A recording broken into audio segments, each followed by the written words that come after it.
ஆப்கானிஸ்தான் தலைநகர் காபூலில் தண்ணீர் பஞ்சம் தலைவிரித்தாடுகிறது. இதனால் 2020ஆம் ஆண்டிற்குள் தண்ணீர் இல்லாத நகரமாக காபூல் மாறும் என்று கூறப்படும் நிலையில் அதற்கான காரணம் என்ன என்பதை டிகோட் பகுதியில் பார்க்கலாம்.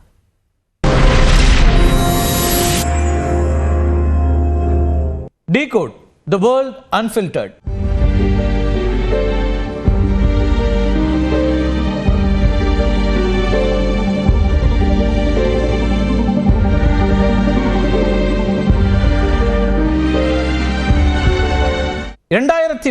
ஆண்டுக்குள்ள தண்ணீர் இல்லாத முதல் நகரமாக மாறுகிறதா காபூல் அப்படிங்கிற ஒரு பெரிய கேள்வி எழுந்திருக்கு.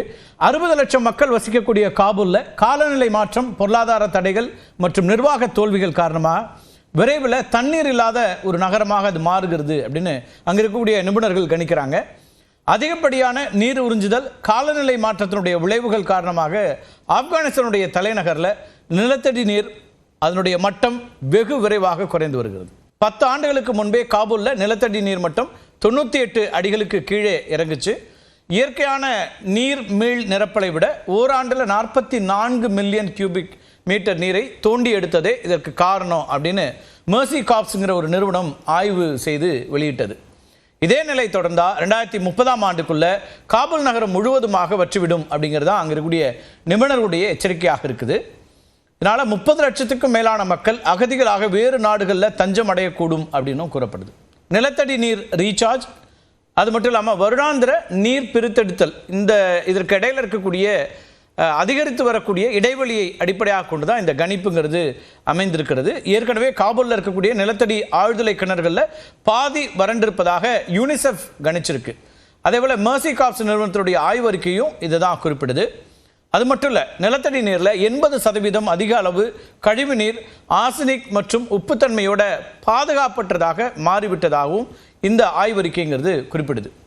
காலநிலை மாற்றம், நிர்வாக சீர்கேடு, மக்கள் தொகை அதிகரிப்பு ஆகியவை காபூலுடைய இன்றைய சூழலுக்கு காரணம் அப்படின்னு நிபுணர்கள் தெரிவிக்கிறாங்க.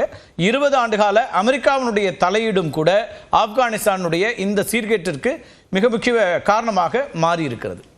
ஆப்கானிஸ்தானில் அமெரிக்க இராணுவம் இருந்தபோது கிராமப்புற மக்கள் காபூலை நோக்கி விரட்டப்பட்டாங்க. கிராமப்புறங்களை நிர்வகிப்பது கடினம் அப்படின்னும், அதனால மக்களை ஒரே இடத்துல திரட்டிட்டா நிர்வாகம் பண்றது எளிது அப்படின்றதுனாலையும் அமெரிக்க இராணுவம் அப்படி ஒரு முயற்சியை பண்ணியிருக்கு. பெரும்பாலான காபூல் மக்கள் குடிநீருக்கு நிலத்தடி ஆழ்துளை கிணறுகளையே நம்பியிருக்காங்க. நீர்மட்டம் குறையும் போது மிக ஆழமாக நிலம் தோண்டப்படுகிறது. தேசிய புள்ளிவிவர இயக்குநரகத்தினுடைய ஆகஸ்ட் 2024ஆம் ஆண்டு அறிக்கையின்படி பார்த்தீங்கன்னா நாடு முழுவதும் தோராயமாக 3,10,000 ஆழ்துளை கிணறுகள் இருக்கின்றன.